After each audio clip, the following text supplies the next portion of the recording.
बांग्लादेश के अंदर पिछले काफ़ी अरसे से लेकर एक इंडिया आउट कैंपेन चल रही है और इस कैंपेन के चलते वहाँ के जो लोग हैं वो इंडियन प्रोडक्ट्स का बैकआउट भी कर रहे हैं। इंडिया आउट कैंपेन स्टार्ट होने की सबसे बड़ी वजह इंडिया की बांग्लादेश के अंदर इंटरनल मामलात में मुदाखलत।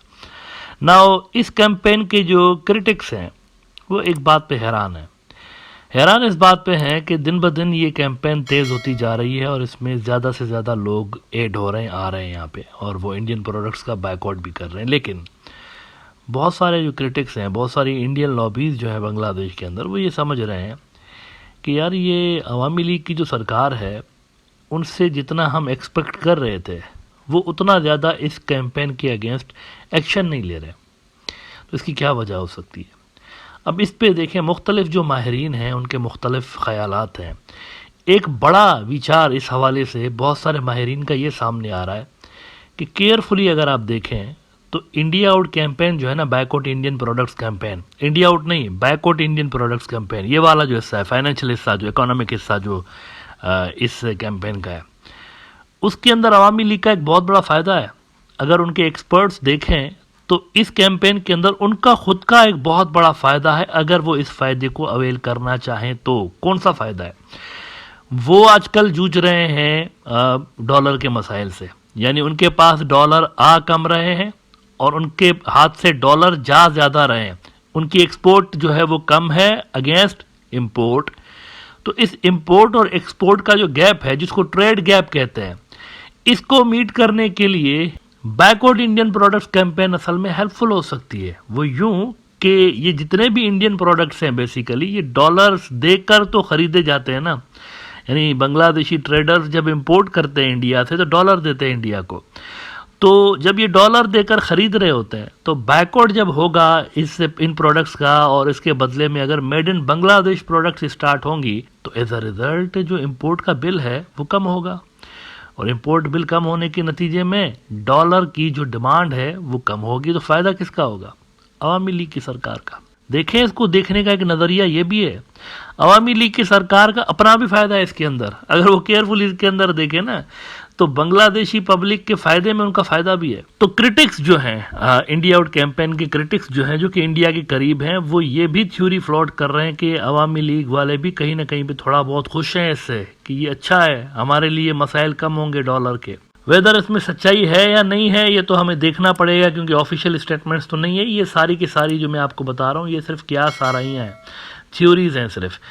इसको कंफर्मेशन हम अभी नहीं दे सकते क्योंकि किसी अवामी लीग के किसी लीडर का इस हवाले से कोई बयान नहीं आया, लेकिन एक थ्योरीज चल रही है मार्केट के अंदर। द डिप्लोमेट ने खबर लगाई हुई है, एक बड़े वहां के जबरदस्त एनालिस्ट हैं फैज अहमद तैयब साहब, इनका एक आर्टिकल द डिप्लोमेट में आज छपा है। कहते हैं कि an India out campaign gather space in Bangladeshi social media, activists have called for a boycott of Indian products in protest against India's support of the Awami League's manipulation of elections in Bangladesh।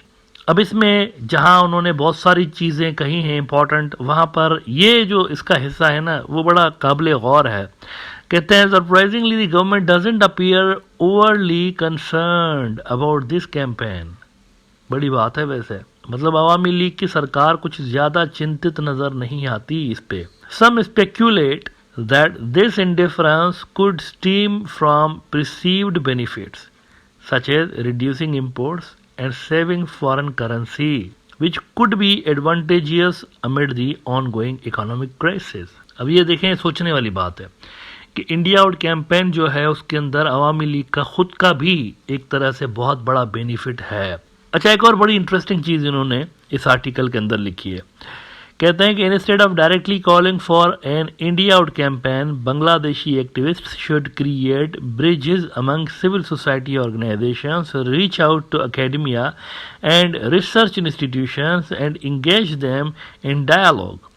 While the right to boycott products is universal, the crucial step is to convince India to focus on collaborating with any government elected by the people of Bangladesh. It's essential to intellectually alert India to the consequences of maintaining exclusive ties with the Awami League alone to the exclusion of other parties and groups। अब देखें, मैं यहाँ पर broader view के अंदर अक्सर ये बात करता रहता हूँ कि ये जो पॉलिसी है ना कि अवामी लीग को हमने सपोर्ट करना है सिर्फ, ये मोदी सरकार की कोई एक्सक्लूसिवली बांग्लादेश के लिए पॉलिसी नहीं है।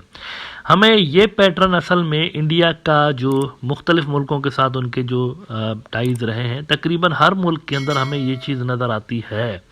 उन्होंने फेवरेट्स बना के रखे हुए हैं, मुख्तलिफ मुल्कों में उनके फेवरेट्स हैं और ये आखिर तक उस फेवरेट को सपोर्ट करते रहते हैं, पॉलिसी चेंज नहीं करते। यहाँ पे मसला सिर्फ बांग्लादेश का नहीं है, बहुत सारे मुल्कों का यही मसला है इंडिया के साथ। अफ़गानिस्तान के अंदर इन्होंने फेवरेट बना के रखा था अशरफ गनी को, आखिर तक उसको फेवरेट बना के रखे ये, और उसकी मदद के लिए इन्होंने फ़ौजें भी नहीं भेजी। हालांकि 2011 में मिलिट्री कॉन्ट्रैक्ट किया था, मिलिट्री ये एक एग्रीमेंट में शामिल हुए थे अफ़गानिस्तान के साथ, जिसके तहत ये फ़ौजें भी भेजने के पाबंद थे एक तरह से, लेकिन इन्होंने आखिरी टाइम पे गोली करा दी थी। अशरफ गनी ने लिखा था इनको बाकायदा, और उसमें यही अशरफ गनी ने लिखा था कि आपने हमारे साथ ये एग्रीमेंट किया है तो हमें आपकी मिलिट्री असिस्टेंस चाहिए। लेकिन ये दौड़ गए आखिरी वक्त पे कि तालिबान के साथ अमेरिका नहीं जब लड़ पाया तो हम कहाँ से लड़ेंगे। तो वहाँ पर फेवरेट इनका नज़र आया आपको अशरफ गनी, वो दौड़ गया। और इसी तरह से मालदीव्स के अंदर हमें यही चीज़ नज़र आई ना, इब्राहिम सालेह साहब के साथ ये आखिर तक जुड़े रहे, फेवरेट इनका बना रहा वहाँ पर इब्राहिम सालेह। हालांकि इनका फेवरेट कोई नहीं होना चाहिए था वहाँ पे, तो अगर ये ऐसी पॉलिसीज़ एडॉप्ट करते तो सिचुएशन मालदीव्स में इनके लिए बेहतर होती। यही चीज़ें हमें श्रीलंका के अंदर नज़र आती हैं, इनके फेवरेट्स हैं। यही चीज़ें हमें भूटान के अंदर, इवन भूटान की देखिए 1940s से लेकर भूटान इनके जोन ऑफ इन्फ्लुएंस में है, लेकिन फिर भी मौजूदा जो उनका लीडर है, मौजूदा जो उनका प्राइम मिनिस्टर है, वो इंडिया का फेवरेट है। और म्यांमार के अंदर भी इनका फेवरेटिज्म हमें नज़र आता है, आंग सान सू की के साथ ये बड़े कंफर्टेबल होते थे। इसी तरह नेपाल के अंदर वहाँ की जो कांग्रेस पार्टी है उनके साथ ये बड़े कंफर्टेबल रहे हैं। तो फेवरेटिज्म कोई बांग्लादेश में नहीं है सिर्फ इंडिया का, ये मसला बीजेपी की पॉलिसीज़ में है। मतलब वो इस तरह की पॉलिसीज़ डिज़ाइन करते हैं कि हमारे मर्जी का बंदा आना चाहिए मुल्कों के अंदर ना। ये जो पॉलिसी है ना, ये पुराने ज़माने की, ये आजकल के दौर में काम नहीं करती। आजकल लोग एक्सेप्ट नहीं करते, पब्लिक इस तरह की पॉलिसीज़ को एक्सेप्ट नहीं करती। पहले होता था, बहुत सारे लोग जो है वो लाताल्लुक होते थे कि कोई भी है सरकार में क्या फ़र्क पड़ता है, और इतने ज़्यादा कम्युनिकेशन के ज़राए भी नहीं थे। टीवी थे, 2-4 होते थे चैनल्स, और अखबारात होते थे, तो उसमें लोगों को पता नहीं होता था कि ऊपर के लेवल पर क्या क्या मुल्कों के दरमियान आपसी टाइज हैं। तो उस वक्त ये पैटर्न चलता था। आजकल बम्बार्डमेंट होती है इन्फॉर्मेशन की आम आदमी के जहन के ऊपर सोशल मीडिया पे, तो इजी एक्सेस है, तो वो समझ रहे होते हैं। मुख्तलिफ मुल्कों की जब इंटरफेरेंस होती है ना किसी मुल्क में, तो झट से पकड़ी जाती है। लेकिन यहाँ पर जो बीजेपी सरकार के पॉलिसी मेकर्स हैं वो शायद इस नई रियलिटी को एक्सेप्ट करने को तैयार नहीं है। उन्होंने अपनी पॉलिसीज ऐसे ही रखी हुई हैं, बस फेवरेट पार्टी बनाएंगे मुख्तलिफ मुल्कों के अंदर, और वो पार्टियाँ फिर हमें डिलीवर करके देंगी। लेकिन it's not working for India, और ये पैटर्न मेरे ख्याल से इंडिया को चेंज करने की ज़रूरत है। बांग्लादेशी सिविल सोसाइटी कितना भी उनको अप्रोच करे, जब पूरा रीजन ही उनको ठीक नहीं कर पाया बीजेपी की पॉलिसीज़ को, तो ये कहाँ से ठीक कर पाएंगे? उनको कोई फ़र्क नहीं पड़ेगा ऐसा सच उनको अप्रोच करने से और उनसे ये उम्मीद लगाने की कि बीजेपी अपनी पॉलिसीज़ चेंज करेगी। I don't think so. Change जो है असल में वो इंडिया के सिस्टम के अंदर आने की ज़रूरत है बेसिकली।